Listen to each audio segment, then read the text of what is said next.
एक ऐसे एक्टर जिसकी खूबसूरती के बारे में बात करें तो शब्द कम पड़ जाएंगे, जिसकी खूबसूरती का सिर्फ 2% हिस्सा ही कैमरा कैप्चर कर पाता था और हमें दिखा पाता था, जिसकी खूबसूरती के लिए शम्मी कपूर जैसे एक्टर ने भी कहा था कि वो इतनी गोरी हैं कि जब वो पानी पीती हैं तो वो पानी उनके गले से उतरता है तो नज़र आता है, जिससे शादी करने के लिए पाकिस्तान के पीएम भी लाइन में खड़े थे और जिसके प्यार में दीवाने होकर दिलीप कुमार जैसे एक्टर भी भरी सभा में बोल पड़े थे कि मैं प्यार करता हूँ इस लड़की से और अपनी आखिरी सांस तक इसी लड़की से प्यार करता रहूँगा। उनकी चेहरे की खूबसूरती इतनी होने के बावजूद भी उनका दिल उनके चेहरे से भी ज़्यादा खूबसूरत था, क्योंकि वो एक मुस्लिम परिवार में पैदा हुई थी और उसके बावजूद भी आज भी उनके नाम का लंगर गुरुद्वारे में खिलाया जाता है। ऐसा क्यों किया जाता है, चलिए जानते हैं शिवाय चैनल के इस वीडियो में। नमस्ते, मैं बात कर रही हूँ 60 के दशक की खूबसूरती की मूरत मधुबाला के बारे में। मधुबाला का जन्म 14 फरवरी यानी कि वैलेंटाइन डे के दिन हुआ था। उनके माता पिता के 11 बच्चे थे, जिसमें मधुबाला 5वें नंबर पर आया करती थी। मधुबाला अपने पूरे परिवार के साथ दिल्ली में रहा करती थी। मधुबाला के पिता एक रिक्शा ड्राइवर थे। मधुबाला के पिता की एक दिन मुलाकात हुई भविष्य पढ़ने वाले बाबा से, जिसने मधुबाला का भविष्य पढ़ते हुए कहा कि ये लड़की बहुत सारी दौलत और शोहरत कमाएगी, ये देश में ही नहीं विदेश में भी अपना नाम करेगी और ये एक ऐसा नायाब हीरा है जो दुनिया में बहुत कम ही जन्म लेता है। इस बाबा की भविष्यवाणी सच हो गई जब 9 साल की उम्र में ही मधुबाला को उनकी पहली पिक्चर बसंत मिली। बसंत उस साल की सबसे बड़ी हिट मूवी थी। जहां मधुबाला के घर में खाने को भी पैसे नहीं हुआ करते थे, वहां मधुबाला पिक्चरों में काम करके 150 रुपया महीना कमाकर अपने घर में लाकर देने लगी थी।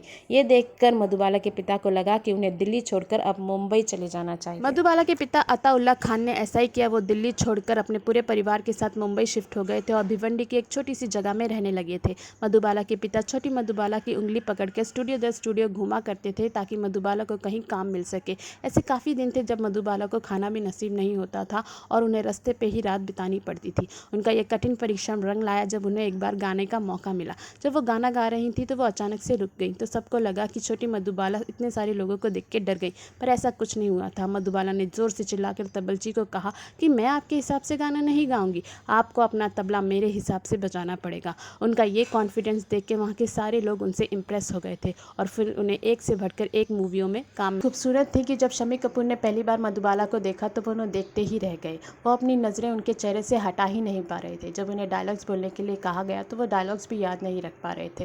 ये सब मधुबाला भी देख रही थी और वो जान चुकी थी कि शम्मी कपूर उनकी खूबसूरती में डूब गए हैं। शम्मी कपूर का कहना था कि उन्होंने मधुबाला जैसी खूबसूरत लड़की अपनी ज़िंदगी में देखी ही नहीं थी।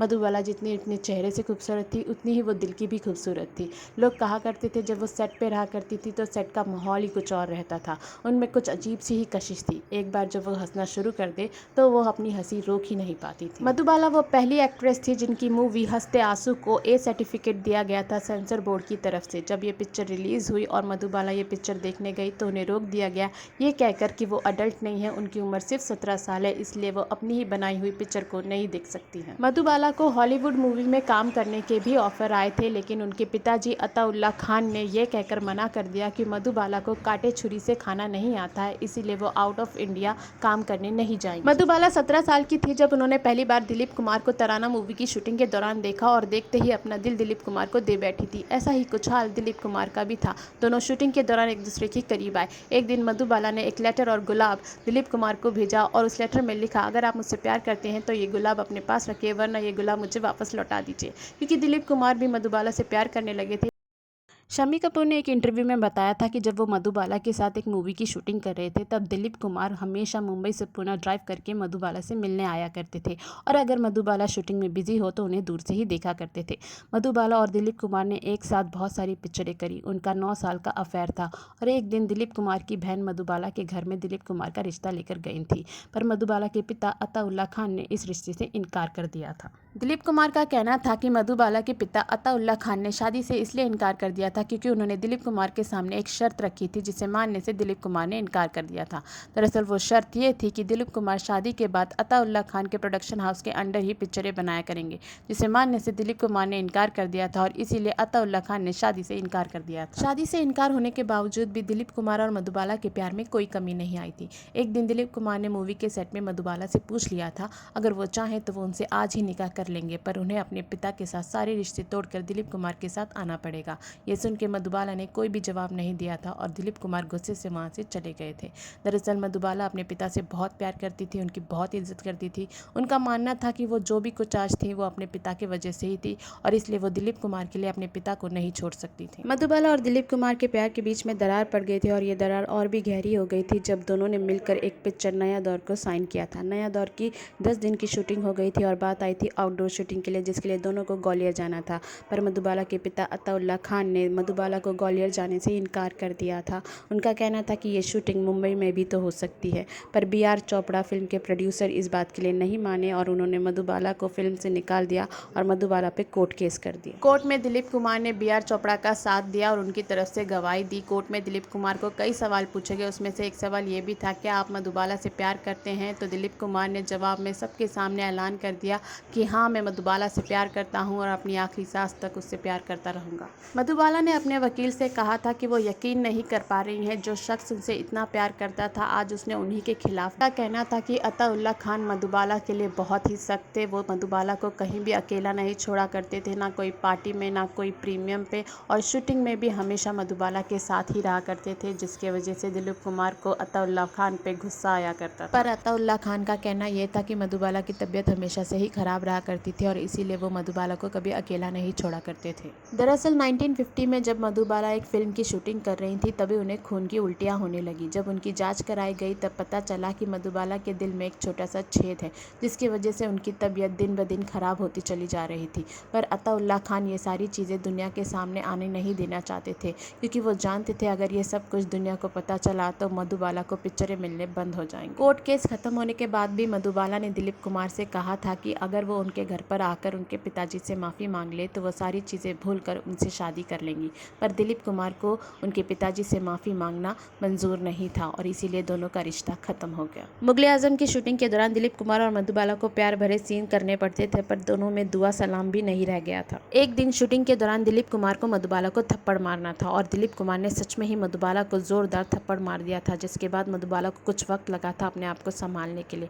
वो अकेले जाके घंटों रोई थी। तब उनके डायरेक्टर ने उन्हें समझाया था कि ये थप्पड़ तुम्हारे प्यार की निशानी है, ये बताता है कि दिलीप कुमार अभी भी तुमसे बहुत प्यार करते हैं। और मधुबाला एक दूसरे से अलग हो गए थे और तभी पाकिस्तान के PM ZA भुट्टो भी मधुबाला की शूटिंग देखने वहां आया करते थे और एक दिन उन्होंने मधुबाला से शादी करने का प्रपोजल रखा, जिसे मधुबाला ने हंस के टाल दिया।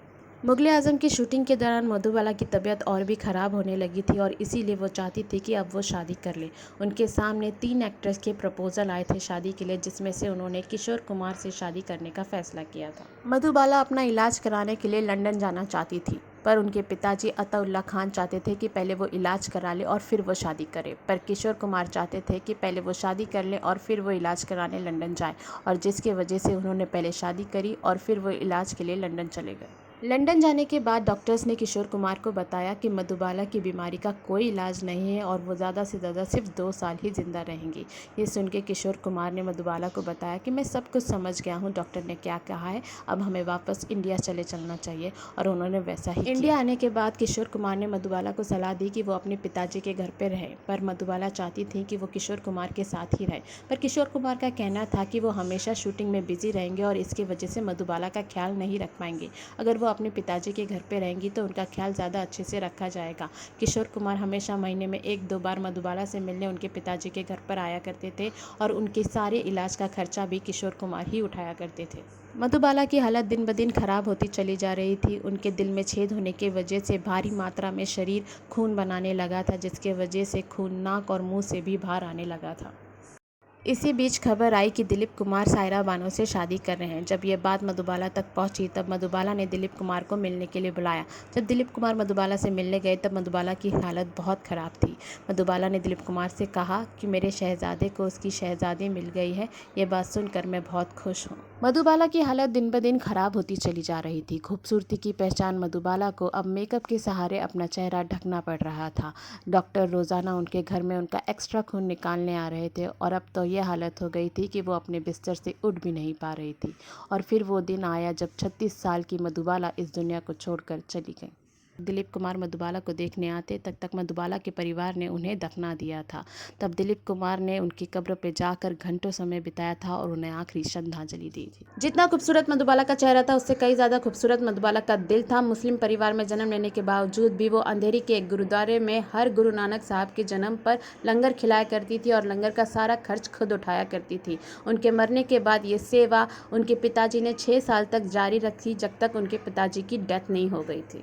आज भी उस गुरुद्वारे में मधुबाला के नाम का लंगर खिलाया जाता है और गुरुद्वारे की अरदास में कहा जाता है, ए सच्चे पातशाह, आपकी बेटी मधुबाला की तरफ से लंगर सेवा हाजिर है, सदा अपनी बेटी मधुबाला को अपने पैरों से जोड़े रख। मधुबाला को चैरिटी क्वीन कहा जाता है। जब वो खुद 17 साल की थी और उनके घर में पैसों की तंगी थी, तब भी उन्होंने 50,000 रुपये रेफ्यूजी को डोनेट की थी। उन्होंने 1950 में पोलियो से ग्रस्त हर एक बच्चे को 5,000 रुपये दिए थे। मधुबाला अपने स्टाफ को हर महीने बोनस दिया करती थी और उन्होंने काफ़ी सारी कैमरा और मीडिया के इंस्ट्रूमेंट्स लोगों को डोनेट किए थे, जो आज भी वर्किंग हैं।